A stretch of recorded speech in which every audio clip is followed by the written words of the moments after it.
성폭력이 뭘까요? 성폭력이라고 하면은 보통 제가 떠오르는 거는 그런 직접적인 뭐 강간이라든가 아니면 강제 추행 이런 것만 떠오르는데 그렇죠. 아동 성범죄라고 하면 뭔가 특별한 것이 있을까? 그렇죠. 아동이란 게 도대체 어디까지가 범위일까 좀 궁금해지는데 그렇죠. 좀 정의를 내려주세요.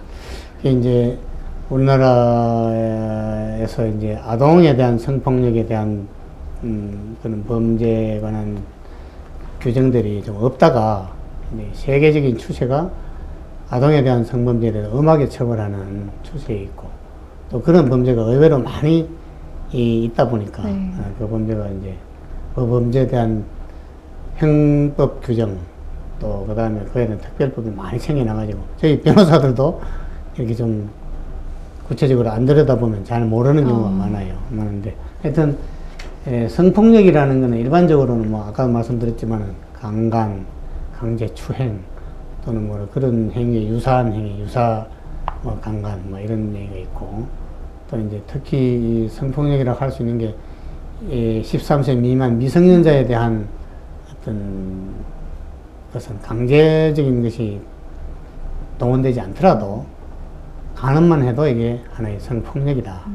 그 성에 관한 의사결정을 할 수 없는 사람에 대해서 성행위를 예를 들어 한다든지 추행을 하는 경우에는 그것도 성폭력이라고 그러고 또 뭐 넓게는 또 어떤 성을 목적으로 한 이런 관련된 어떤 납치, 즉 다시 말해서 유괴, 약취 유인이라고 하는데요. 그런 문제 또 뭐 강도하면서도 그런 일도 있을 수 있고 이제 넓게 아동 청소년 성보호에 관한 법률에는 음란물을 제작, 배포, 뭐 수출, 수입한다든지 그걸 또 소지한다든지 그런 경우에 아동이 소재가 된다든지 아동을 상대로 하는 것이라든지 그런 경우에는 또 처벌하는 그런 규정인데 그것도 넓게는 아동에 대한 성폭력이다, 성폭력 범죄다 이래 얘기할 수 있습니다. 근데 이제 이게 한 가지 우리 국민들이 그럼 아동이 누가 아동이냐?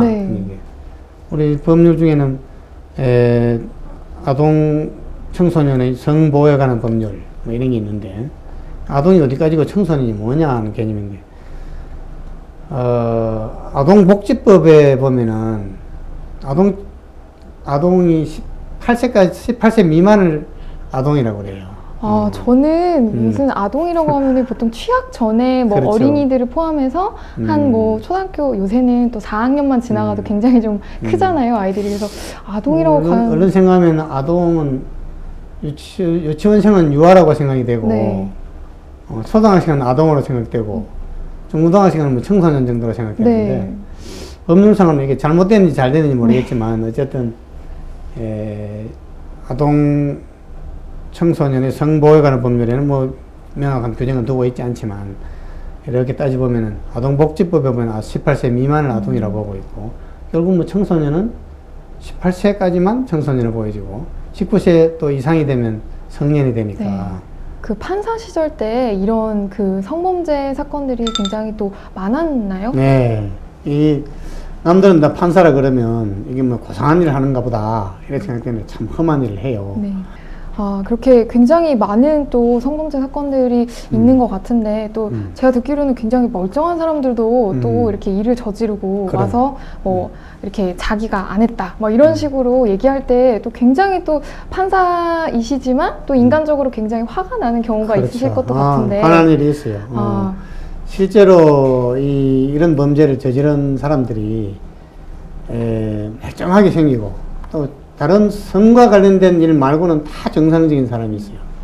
그런 사람들이 또 성범죄 이런 특히 뭐 아동 또는 뭐 자기 자식에 대한 범죄, 의붓 딸에 대한 뭐 범죄 이런 범죄가 있는데 그런 범죄를 저지르다 보니까 나도 차마 자기가 그런 행위를 했다라고 자백을 못하고 끝까지 아니라고 부인하고 뭐 그걸로 또 그치면 좋은데 막 굳이 뭐 다른 이유를 들어서 또 그 피해자에 대한 인신 공격 비슷한 얘기를까지 하면서 자익씨를 변호하는 걸 보면 스트레스가 많이 쌓이죠. 뻔히 보이는데.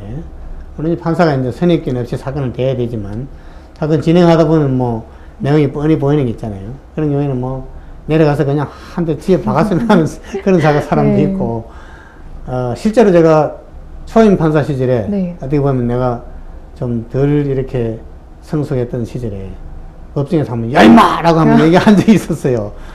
그럼 뭐 나쁜 짓을 해놓고는 증인이 나와서 이렇게 그 험악한 사실 자기가 자백했더라면 증인이 안 나와도 재판이 끝날 수 있는데 네.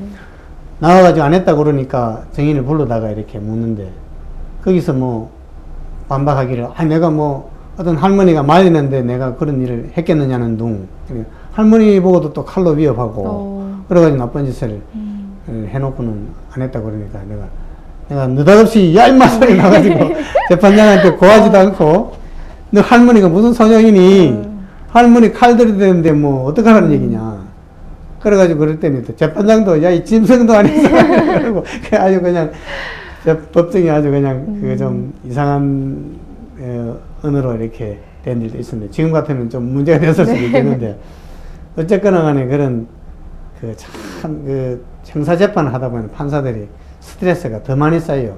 판결 쓰기에는 뭐 어떻게 검사가 많이 정리해 오니까 네. 더 쉽기도 하지만 사건에 대한 심리를 할 때 법정에서의 스트레스 이런 인간에 대한 비애 네. 이런 것 때문에 더 스트레스예요. 그래서 판사들이 형사재판을 안 하려고 그래요. 네. 형사재판 하려고 그래요. 사건 결론 내리는 거는 더 어렵고 또 뭐 사건 심리도 더 오래 가고 하지만 판결 쓰기도 민사재판이 더 어렵다고 보통 얘기를 하죠. 형사재판도 어려운 것도 없잖아요. 있지만 판사들이 형사재판을 안 하려고 그러죠. 이제 대체로 자 기피하고 왜 형사재판 또 해야 되느냐 라는 얘기를 하는데 어쨌든 그거는 참 인간으로서 할 짓이 하는 짓을 해놓고 뻔뻔스럽게 이렇게 뭐 부인하거나 또는 피해자에게 책임을 전가하는 사람들을 보면 참 그 스트레스가 쌓이죠. 변호사님 이야기 들으니까 그 이제 판사분들 같은 경우 뭐 검사분들도 그렇겠지만 일단 실제 사건을 또 이렇게 다루시잖아요. 그러다 보면은 그런 뭐 사건 정황이라든가 어떤 증거 자료라든가 이런 거를 쭉 검토를 하셔야 될 텐데 너무 괴로우시겠어요. 그러니 괴롭죠. 그 인간이 할 짓이 아닌 짓을 해놓은 그런 사건 뭐 이런 건 참 사람 쳐다보기도 민망하고 법정에서 그 사실을 이렇게 뭐 이렇게 다 진술을 하고 시키고 또 검사도 그 사실을 적시하게 하고 해야 되는데 뭐 그것도 좀 힘들고 판사로서도 힘들지만 변호사도 그런 사건을 어떻게 맞는 경우에는 그냥 변명하기가 참 어려운 그런 사건이 있어요. 최근에는 저도 이제 그런 자기 딸을 어릴 때부터 뭐 처음에는 간간히 했겠죠. 네. 아니면 뭐 또는 뭐 모르는 애를 어릴 때부터 하나도 아니고 뭐 있는 대로 다 이렇게 입에 담기 지금도 입에 담기가 듣기도 거북하고 이런 얘기는 안 했으면 좋겠는데 현실이니까 하는 거예요. 하는데 그런 분이 이제 다른 데는 다 멀쩡해요. 경제생활도 정상적으로 하는 분인데 그래서 그런 사건이 있었는데 어쨌든 형을 아주 중하게 받았어요. 중하게 받아서 이제 그 사건을 어쩌다가 변론을 하게 됐는데 애기들과 어떤 화해를 한번 시도해 보려고 저도 무진 노력을 하고 그래서 이게 아기들도 그런 그 마음의 상처를 치유를 하려면 아버지와도 화해를 해야 되지 않겠느냐라는 생각에서 변론을 맡은 적이 있는데 결국 화해를 못 시켰어요. 못 시키고 그래서 그 형이 확정이 돼서 했는데 그분도 당신의 가책을 받았는지 어쨌는지 불행히도 수감 생활 중에 자살을 했어요. 그런 불행한 일이 있습니다. 이게 이제 비극으로 끝나는 얘기죠. 네. 제 생각 같아서는 자녀한테도 자기가 갖고 있는 모든 것을 주고 회개하고 싶다 그러는데 그걸 못하고 가게 된 게 못내 저도 아쉽고 가슴 아픈 일이죠. 네. 예, 이제 이런 일이 비일비재해요. 참 많아요. 만약에 이제 그 사람이 나한테 접촉을 하지 않아도 추행이 인정되는 경우가 있나요? 그럴 수 있죠. 이제 이게 강간의 경우에 강간이나 뭐 유사강간의 경우에는 유사성행위 이런 경우에는 이게 거의 강제력이 상당한 반항을 못할 정도로 억압 또는 협박도 가장 반항이 한거불능의 정도에 이르러야 한다는 것이 뭐 거의 대부분 확고한 판결이긴 하지만 강제추행의 경우에 강제는 좀 개념이 좀 달라요. 강제추행의 경우는 반드시 뭐 억압을 현저히 곤란하게 한다든지 막 공포에 이르게 한다든지 그런 경우에 이런 게 아니라 갑자기 춤을 추면서 어떤 뭐 특정 부위를 만진다든지 키스를 갑자기 한다든지 이런 경우를 환거불능 상태잖아.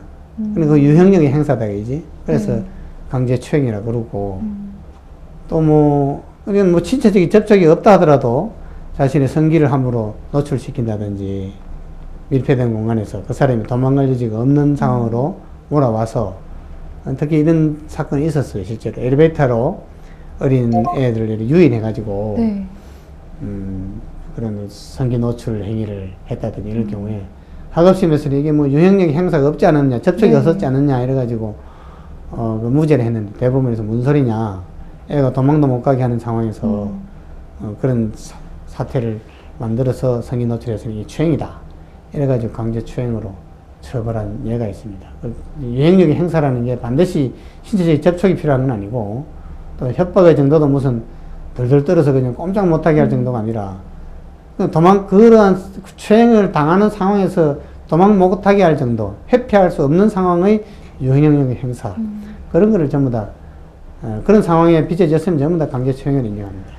그 앞서 말씀하신 것처럼 어떤 그런 강제추행의 어떤 개념을 그 개인의 어떤 성적 수치심이나 혐오감에서 기준을 한다고 했는데 이런 혐오감이 사실 사람에 따라서 아, 나는 좀 감수성이 풍부해서 아, 나는 이거에 수치심을 느꼈는데 뭐 다른 사람의 경우에는 뭐 이게 뭐 어떻게 수치심을 느끼지 이런 경우가 좀 있을 것 같아요. 그 이제 이론상으로는 네.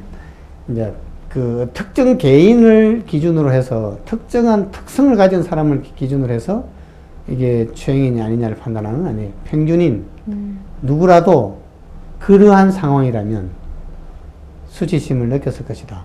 혐오감을 느꼈을 것이다. 그 건전한 성적 관념에 반하는 행위다.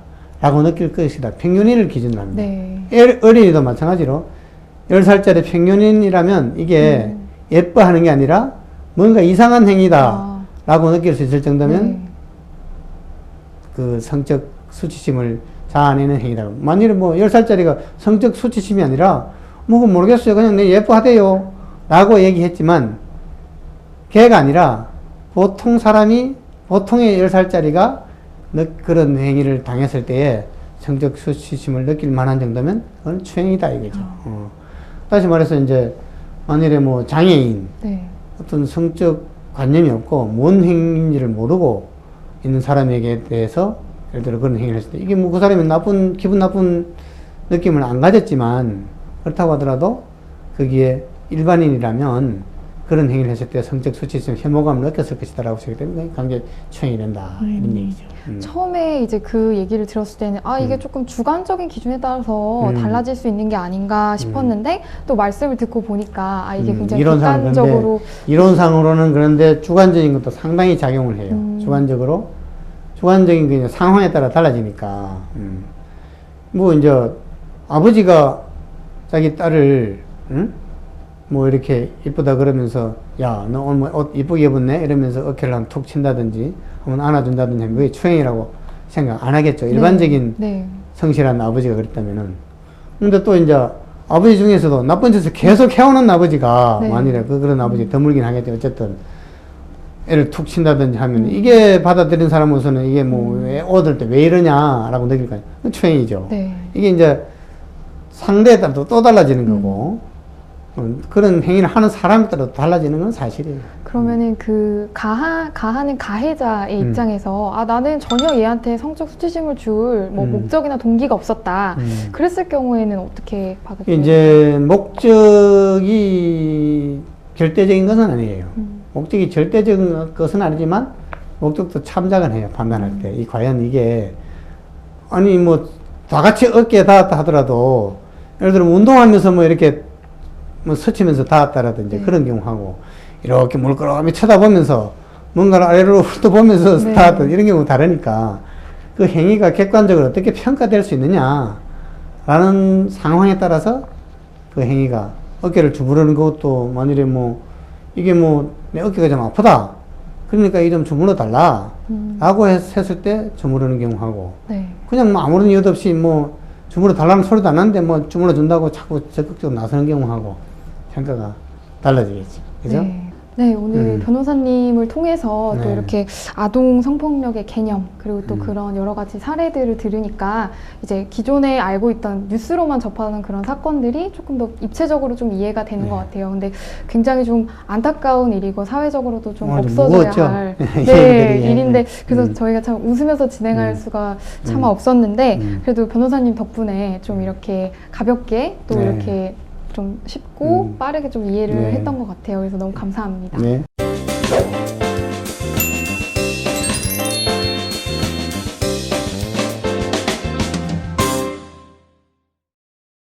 그 이웃 간의 분쟁이라고 하면 요즘 생각나는 분쟁들이 어떤 분쟁들이 있을까요? 글쎄요. 저도 아파트에 지금 살고 있는데 아무래도 이제 이웃들이 뭐 다양한 사람들이 같이 살잖아요. 그래서 이렇게 있다 보면은 뭐 아랫집에서 뭔가 마음에 안 드는 행동을 할 때도 있고 윗집에서 또 마음에 안 드는 행동을 할 때가 있더라고요. 그래서 이게 층 간에 좀 문제가 있지 않을까 싶은데 특히 이제 뭐 명절 때나 뭐 이렇게 친척들 모일 때도 이렇게 가보면은 뭐 어린아이들이 시끄럽게 막 뛰어다닌다거나 이렇게 많은 사람들이 모였을 때 그렇죠. 그런 소음들이 좀 문제가 되더라고요. 그렇죠.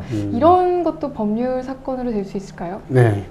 실제로 아파트의 경우에 보통 이 위에서 윗집에서 떠들어가지고 또는 뭐 애기들이 뛰어놀아서 분쟁이 생기는 경우, 다툼이 생기는 경우가 많죠. 실제로 서울의 정릉에서 이런 사건들이 하나 있었는데 애들이 뭐 떠들고 시끄럽다 이래가지고 뭐 방문 항의하고 전화하고 문자 메시지 또 보내고 또 이렇게 뭐 천장을 뭐 두드리고 뭐 이런 일이 있었어요. 그래서 이제 그 윗집의 사람이 참다가 이제 일상생활에 불가피하게 발생한 수준 이상이다 이래가지고 우리 집에 방문하지 말라, 초인종 누르지 말라, 문자 메시지 보내지 말라, 또 뭐 현관문 두드리기, 전화 걸기, 뭐 또는 뭐 고성 지르기, 천장 두드리기, 이웃 사람들에게 뭐 허위사실 유포하게 하지 말아달라. 그리고 이걸 이제 이렇게 하지 말아달라고 가처분 신청을 하고, 이렇게 위반했을 때에 뭘 뭐 한 번 위반했을 때 예를 들어 100만 원씩 달라 하는 이런 소송을 제기해서 네. 사건화된 적이 있습니다. 보통은 그런 일을 당할 때 이제 어떤 법적인 수단을 뭐 안 쓰는 게 뭐 가장 최선이겠지만 이게 정도를 정말 지나치는 경우가 종종 있잖아요. 네, 사람에 따라서는 뭐 가서 조용히 또 얘기하는 수도 네. 있고 또 뭐 아파트 관리실을 통해서 이렇게 주의를 좀 촉구하는 그런 식으로 해결하는 경우가 많은데 극단적인 경우는 일부러 찾아가서 싸움을 유발하는 수가 있죠. 그렇게 되면 결국 이렇게 심한 분쟁으로 이어지는데 그나마 이제 여기서는 법원에 이제 그런 행위를 못하도록 금지를 청구하는 소송을 할 수 있어요. 그런데 이 법원에서는 조구칩이 즉 방문하지 말아달라, 또 초인종 누르기 하지 마라, 현관문 두드리기 해서는 안 된다, 막 이런 결정을 내렸고 그 정도로 결정을 내려서 이것이 어쨌든 신청인의 손을 일부 좀 들어준 그런 사건이 있었습니다. 그러면은 그 일부 인용 뭐 판결을 받게 되면은 그 이후에 다시 똑같은 상황을 뭐 반복했을 때 뭐 계속해서 이제 벌금을 물게 되는 건가요? 벌금이 아니라 벌금은 또 다른 얘기겠지만 이거는 이제 가처분 신청을 했지만 일단 이런 가처분이라는 게 이런 그런 행위를 하지 말아달라라는 거고 실제로는 본안으로서 본안 소송으로서 뭐 전문 용어로 부작위 소송, 부작위를 명하는 판결을 해달라. 이러이러한 행위를 하지 마라. 네. 그렇게 하면 뭐 간접 관계로 아니면 이걸 위반하게 되면은 한번 위반할 때마다 얼마씩 손해배상을 하라. 막 이런 판결을 하게 되죠. 그렇게 뭐 잘 이제 마무리가 되면 참 좋은데 또 이게 부작위 처분을 받았다고 해도 또 이후에 계속해서 만약에 그런 행동을 한다. 이랬을 그렇죠. 때는 어떻게? 그래서 이제 계속해서 분쟁이 생기고 뭐 그렇게 되면 계속 위반한 사람이 계속 어떻게 보면 손해배상을 해야 되는 결국 손해배상의 문제로 기차게 되고 그 위반하는 사람이 돈을 물게 되니까 돈 안 물어주려면은 좀 지켜야 되겠죠. 그리고 이제 실제로 이제 이런 뭐 법적으로 가서 해결되는 경우는 그래도 아주 양반입니다. 뭐 이 정도면 그래도 사람들이 그 이웃 생활을 할 만한 사람들인데 실제로 있었던 일 중에는 이게 자기 집에 새 들어 사는 사람이 주인은 2층에 살고 어쩌다가 세입자는 1층에 살게 되는데 1층에 사는 사람이 아마 운동을 좋아했던가 봐요. 뭐 샌드백을 이렇게 좀 때리고 하는 네. 그런 운동을 좋아했는데 샌드백 때리지 말라 시끄럽다 이렇게 항의를 했음에도 불구하고 뭐 이렇게 서로 좀 언쟁이 이루어졌겠죠. 다투다가 또 이제 그 말을 안 듣는 그게 이제 그 격분해 가지고 집주인이 그냥 도끼를 들고 네. 싸우다가 그래도 분이 안 풀려 가지고 집에 들어가서 휘발유를 가지고 자기 집인데도 불구하고 얼마나 화가 났으면 네. 세입자가 사는 1층에 내려가서 휘발유 뿌려가지고 불을 질러서 아, 뭐 사람 적다시 말해서 그 당시 아마 세입자의 딸 그리고 그 딸의 남자친구가 여태 그 싸운 줄도 모르고 있다가 질식사한 그런 엄청난 사고도 있었습니다.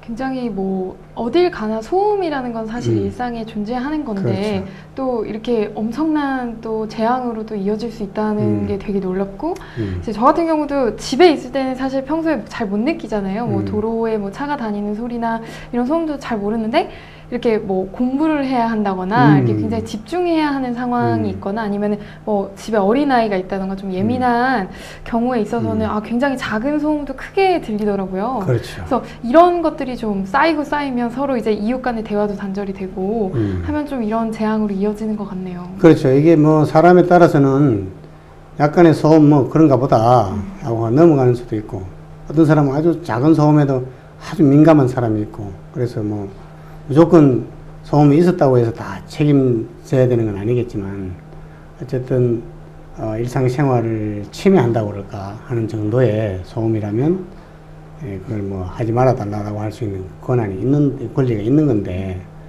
그 권리를 행사하는 방법에 있어서 이렇게 직접적으로 물리적으로 자력구제한다는 식으로 해가지고는 해결이 안 되고 네.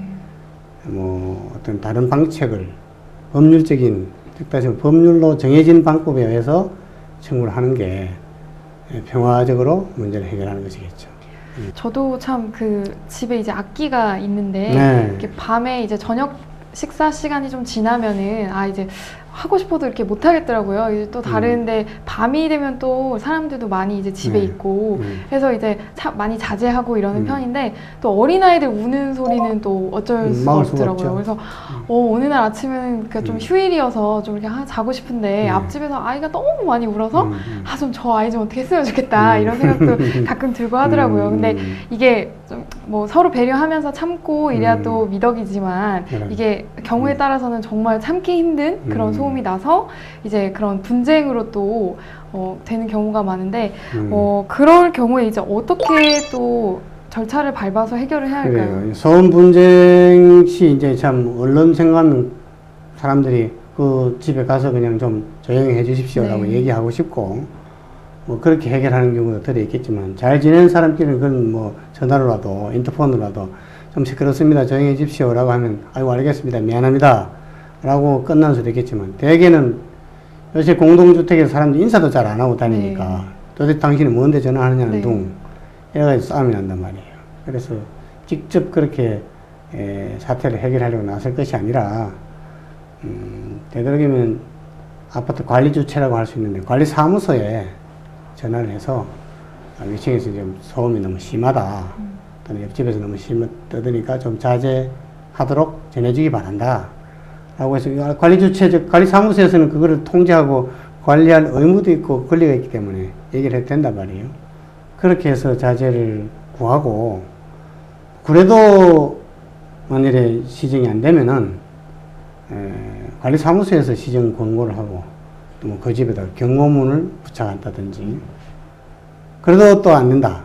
그러면 할 수 없이 관리규약에 위반금을 부과할 수 있도록 하는 규정들이 있어요. 그래서 당신이 시끄럽게 떠들어서 주민들이 그 항의가 있으니까 그래도 시정을 하지 않으니까 얼마를 내라 이렇게 뭐 부과할 수 있어요. 근데 위반금은 물론 각 아파트마다 또 지역마다 조금씩 차이가 있긴 하지만 어쨌든 간에 직접 해결하는 것보다는 그 아파트 관리 사무소를 통해서 하는 것이 합리적이고 또 싸움도 안 일어나고 그렇다고 생각됩니다.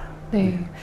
층간소음 문제뿐만 아니라 네. 또 여러 가지 뭐 문제들이 공동주택에서 일어나는데 아까 그렇죠. 잠깐 그 애완견 네. 이야기를 말씀을 많이 개 짖는 하셨는데 소리. 네, 그렇죠. 음. 근데 제 친구들도 뭐 주변에 보면 강아지 이제 굉장히 좋아하는 친구들도 많고 해서 이제 집안에서 이제 강아지를 키우는 경우가 많은데 저도 저희 집에 이제 저는 이제 운동 삼아서 이제 5층인데 막 이렇게 계단으로 가거든요. 근데 가는데 3층에서 이제 개를 키우시는데 너무 시끄러운 거예요. 그 짖는 소리가 정말 올라갈 때마다 또 시끄럽고 또 내려갈 때마다 시끄럽고 한데 또 이런 것들이 또 분쟁으로 또 그렇죠. 연결되는 경우도 물론 있죠. 이제 아까 소음, 승간 소음감은 거의 같은 차원에서 개 짖는 소리는 이제 분쟁의 대상이 되고 네. 규제의 대상이 되겠죠.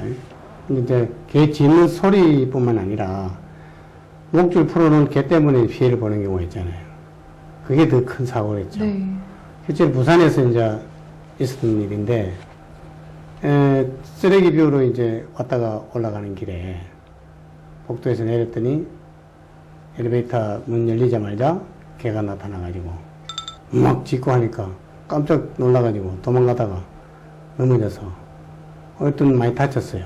대퇴골, 골절 뭐 이런 이게 갑자기 넘어지면 사람이 놀라면은 그런 사고가 나는데 그래가지고 이제 뭐 손해배상 청구를 하니까 그 가해자 측에서는 아니 뭐 개 이거 뭐 조그마한 개가 짖는데 뭐로 놀래냐 뭐 너무 그렇게 많이 다쳤냐 이래가지고 이제 항변을 하고 했지만 그 개를 키우는 사람은 개가 귀엽고 뭐 무섭지도 않을지는 모르지만 그 또 다른 모르는 사람은 이렇게 짖는 수도 있고 짐승이라는 게 그렇잖아요.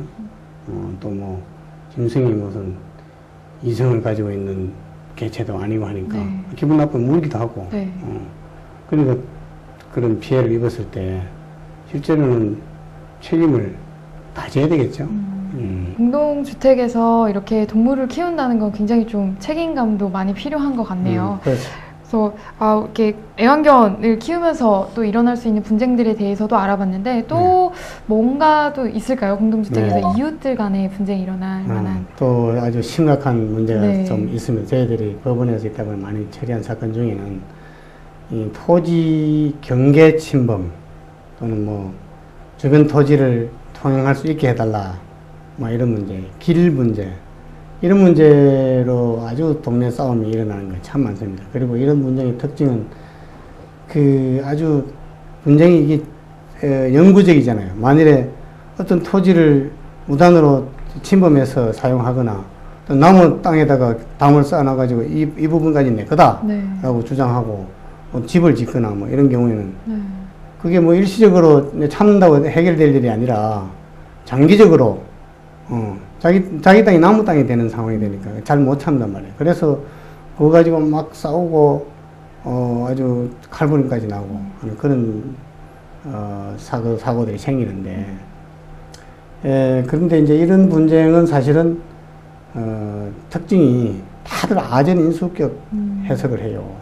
자기가 침범하고 있다고 다들 인정하지 않고 또 침범 당하지 않았음에도 또 침범 당했다고 생각하고 피해의식이 항상 크고 그래서 이런 사건이 있을 때는 피해가 영구적이다 보니까 뭔가 자력구제 힘으로 굴복시키고자 하는 막 예를 들어 물건을 놨던 물건을 집에 던진다든지 담에 있으면 담을 무너뜨린다든지 담을 쌓으려고 하면 못 싸게 한다든지 이런 무력 시위를 하는 그런 경우만 그래서 사고 많이 생기죠.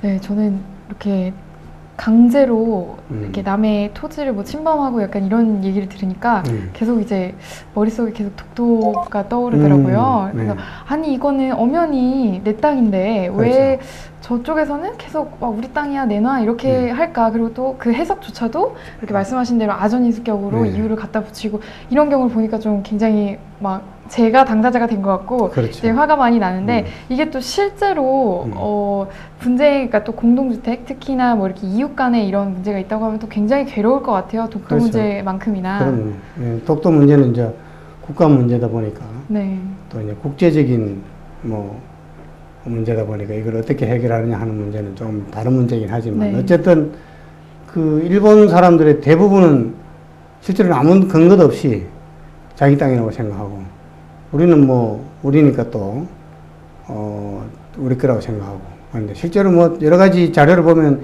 일본 측이 남겨놓은 자료에 의해서도 독도가 우리 땅인 게 맞아요. 근데 그거 터무니없이 지금 네. 일본 총리까지 나서서 뭐 이렇게 떠들고 있잖아요. 그죠? 근데 뭐 경계 침범 문제가 생기면 거의 인간이다 보니까 되게 그래요.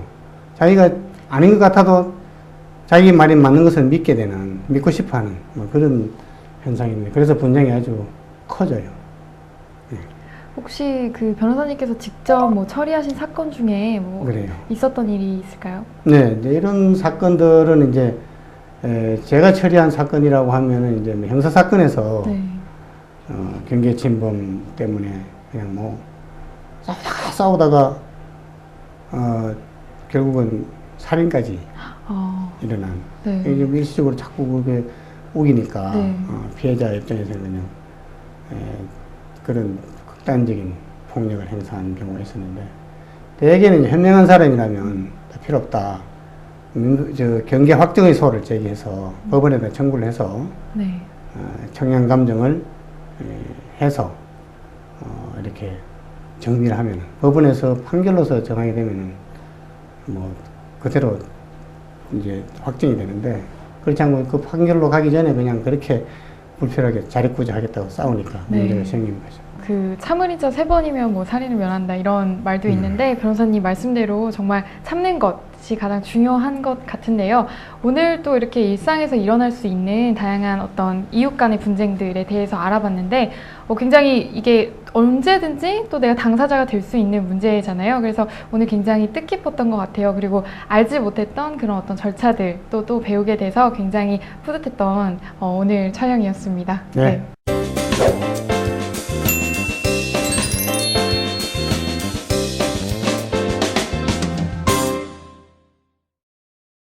정영지 씨는 법과대학 다니니까 집회 및 시위에 관한 법률 알고 있겠네요. 제가 이제 특별법까지는 아직 공부를 안 하지만 그래도 헌법 21조에서 그렇죠. 이제 그 집회의 자유를 보장하고 있다는 네. 것 정도만 알고 헌법에서 있습니다. 아마 네. 이 법률을 다루고 있을 텐데, 집회 및 시위에 관한 법률이 언론 생각하면 무슨 단속하고 네. 규제하고 하는 그런 법률로 생각되지만 실제로는 적법한 집회, 즉 평화적 집회 및 시위를 최대한 보장하고, 또 위법한 시위로부터는 국민을 보호하고, 또 집회 및 시위, 기본적으로는 집회 및 시위의 권리를 보장하는 것을 주목적으로 하고, 또 더불어서 집회 시위와 또 공공의 안녕 질서가 잘 조화되도록 하는 게 이걸 목적으로 하고 있답니다. 즉 다시 말해서 규제가 목적이 아니다. 그런 걸 한번 기본적으로 국민들이 알아줬으면 좋겠어요. 네. 근데 사실 보통, 그러니까 저는 물론 이제 뭐 어떤 입법 활동을 뭐 요구를 한다거나 해서 이렇게 몇 번 1인 시위 같은 거는 해본 네. 적이 있거든요. 근데 보통 시민분들은 이런 집회나 시위에 이렇게 참여를 해보신 분들이 많지 않을 텐데 또 이게 막상 그냥 시위할 수 있는 자유, 집회의 자유라고 하면 그냥 표현할 수 있는 자유이기 때문에 좋은 거 아닌가? 무조건 보장해야 되는 거 아닌가라고 그렇죠. 생각이 들거든요. 물론 보장해야 되겠죠. 네. 민주주의에서 이제 표현의 자유의 하나의 형태거든요.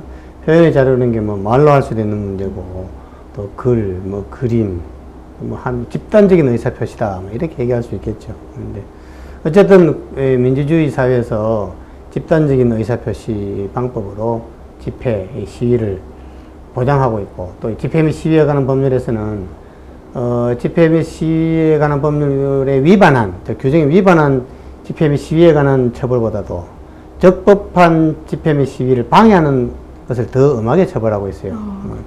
제3조를 보면은, 집회 및 시위에 관한 법률 제3조를 보면은, 이 평화적인 집회 또는 시위를 방해하거나 질서를 문란하게 하여서는 안 된다. 뭐 이렇게 해놓고, 그걸 위반했을 경우에는 보통 사람은 3년 이하 징역 300만 원 이하 벌금 처하고, 아니면 경찰이나 군인 또는 검사가 이런 일을 했을 때는 5년 이하의 징역에 처하게 되어 있습니다. 그런데 금지된 예를 들어 뭐 폭력적인 집회를 주최했다, 또는 뭐 예를 들어 뭐 그런 금지된 집회를 주최했을 때는 가장 높은 것이 3년 이하였는데 여기는 2년 이하의 징역, 200만 원 이하의 벌금 이렇게 되죠. 3분의 2가 적게 돼 있어요. 그만큼 이 기본적으로 헌법적인 권리를 보장하는 데 중점이 있다 이렇게 할 수 있습니다. 네, 변호사님 말씀대로 이 집회 시위를 보호하려는 목적이 더 크다라는 더 크다고 느낌이 얘기할 드네요. 수 있습니다. 보호하는 대신 평화적인 시위, 비폭력적인 시위, 그 다음에 집회 및 시위를 하여서는 안 되는 장소, 안 되는 시간에서의 시위를 금지하는 규정도 물론 규정하고 있습니다. 그러면 그런 집회 및 시위를 규제하는 어떤 그런 법률도 굉장히 좀 이렇게 자세하게 규정되어 있을 것 같은데 어떻게 되어 있나요? 아주 자세하게 규정되어 있고요. 뭐 기본적으로는 집회 및 시위를 허가하는 제도는 원래는 없어요.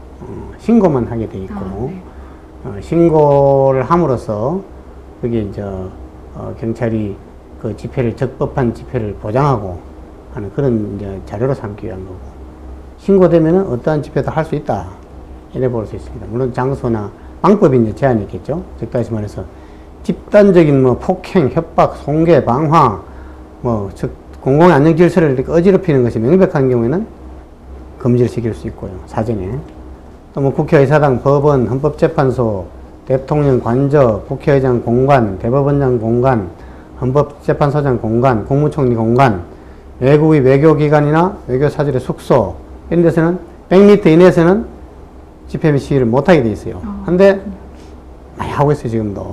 뭐 우리 법원도 한번 출근해 보면 한번 가보면 뭐 바로 코앞에서 정문 앞에서 집회 시위하고 있는데 이걸 사실은 막아야 되는데 그 국민들이 인식이 좀 부족해서 자꾸 위반하고 있지 않나 생각됩니다.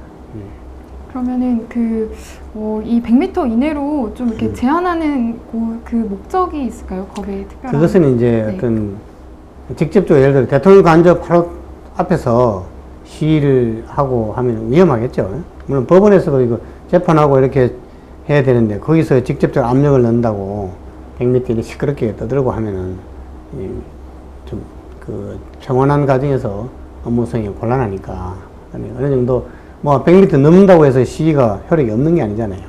직접적인 어떤 위해를 가하는 그런 일을 방지하기 위한 뭐 그런 제도 아닌가 생각됩니다. 네, 그리고 또 그 공공의 질서라는 것도 굉장히 또 중요한 목적이잖아요. 그래서 보통 보면은 가끔 길을 막고 시위를 하는 경우가 있는데 그렇죠. 이런 경우도 규제를 물론 규제를 하고 있습니다. 이 주요 도로에서 예를 들어 뭐 고속도로 같은 데서 길을 막고 데모하는 경우도 있었잖아요.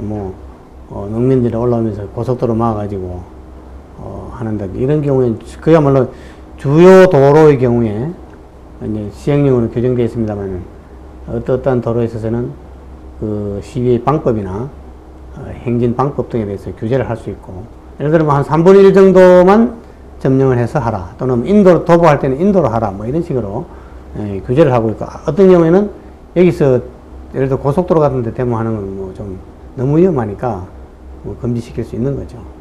그래서 교통 소통을 위해서도 적절한 경우에는 제한을 할 수 있고, 물론 뭐 교통 소통에 방해된다, 주요 도로다라는 의미로 전적으로 금지하는 것은 허용되지 않지만, 어쨌든 도로교통 문제와 집회 시위의 권리를 보장하는 문제가 적절히 조화되도록 운영해야 된다, 그렇게 보고 있죠. 네, 제가 이제 굉장히 좀 좋아하는 그 이제 정치인이 또 마가렛 대처 전 영국 수상인데 이제 그분이 그런 얘기를 하셨다고 그래요. 이제 한창 노조에서 이제 굉장히 좀 불법 폭력 시위가 막 일어났을 때 이제 영국 같은 경우는 그 기마대가 가서 진압을 한다고 해요. 그래서 제가 그 영화 장면으로도 봤는데 그 말이 정말 이렇게 지나가면서 이렇게 진압을 하더라고요. 그래서 되게 무섭다라는 생각이 들었는데, 이제 그럼에도 불구하고 그걸 막 이제 항의를 한 거죠. 왜 기마대를 보내서 이렇게 우리의 인권을 탄압하냐.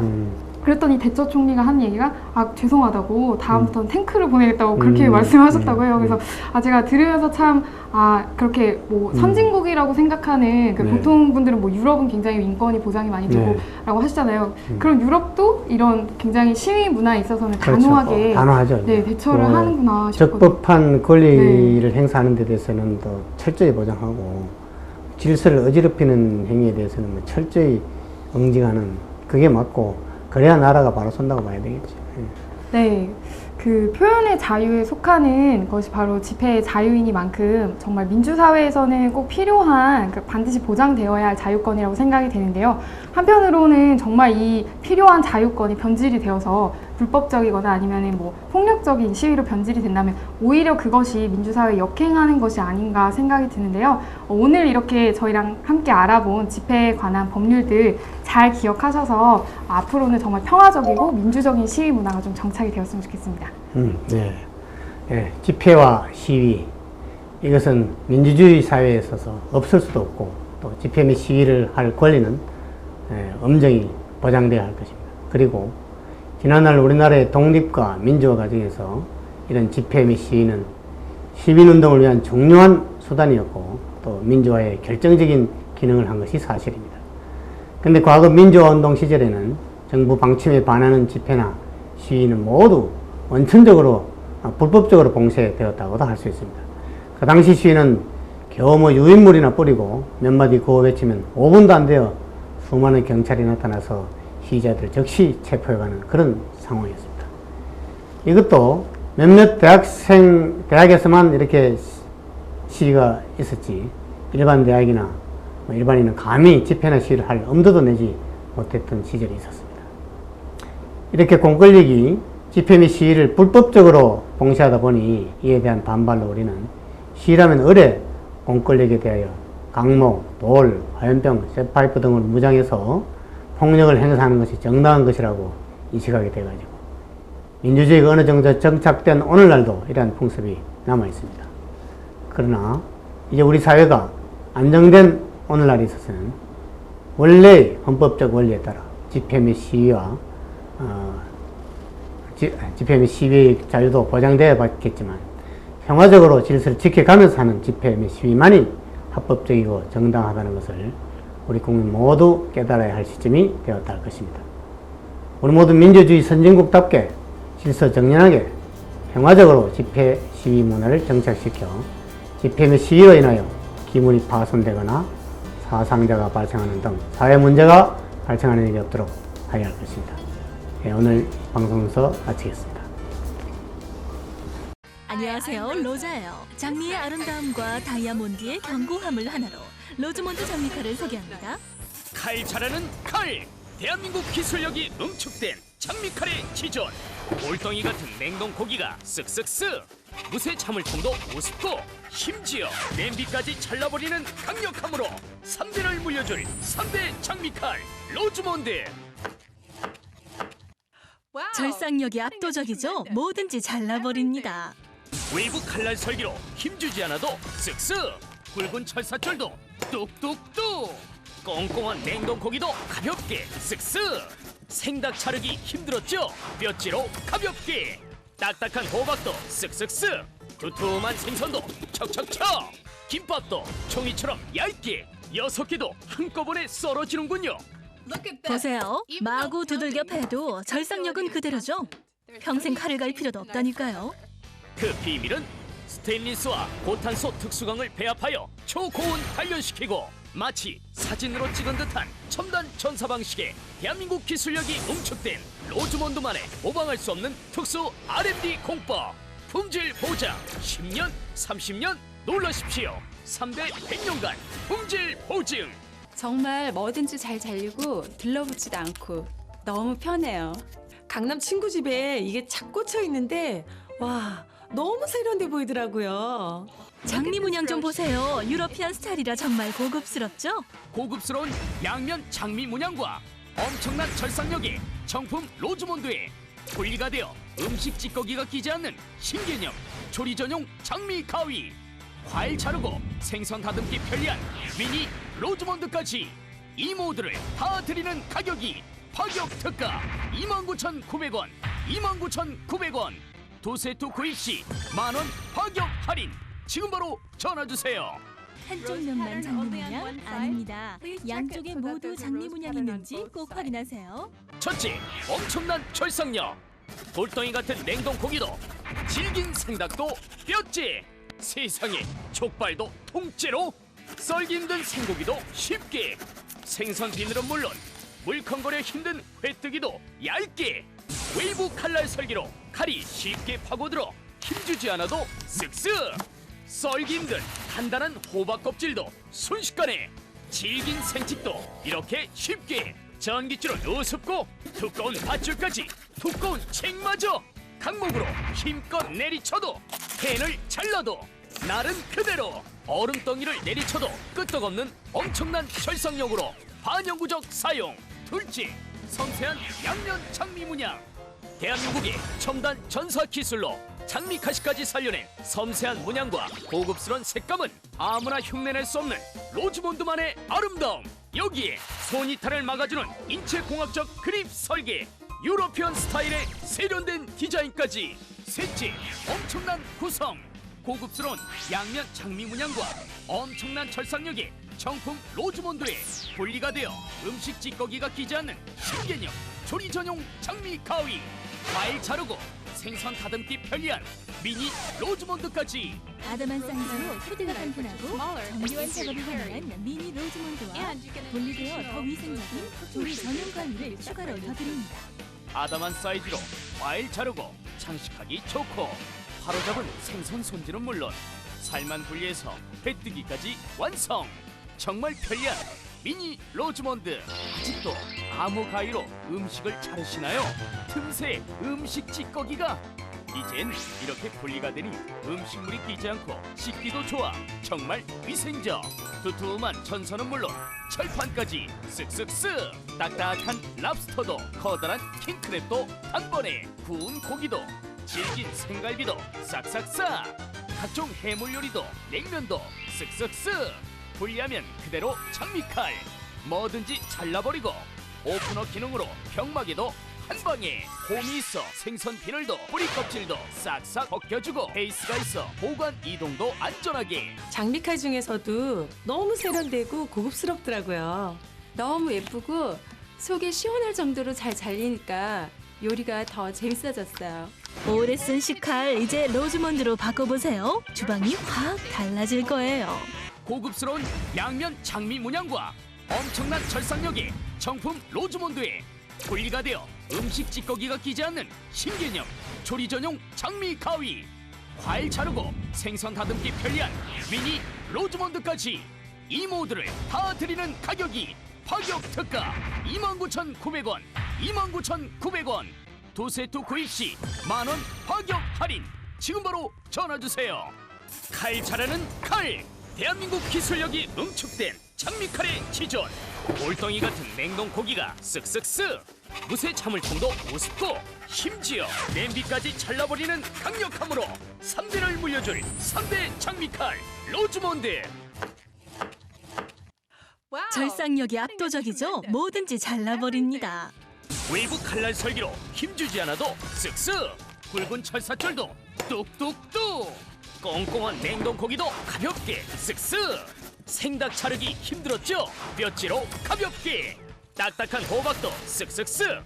두툼한 생선도 척척척. 김밥도 종이처럼 얇게 6개도 한꺼번에 썰어지는군요.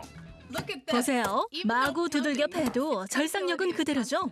평생 칼을 갈 필요도 없다니까요.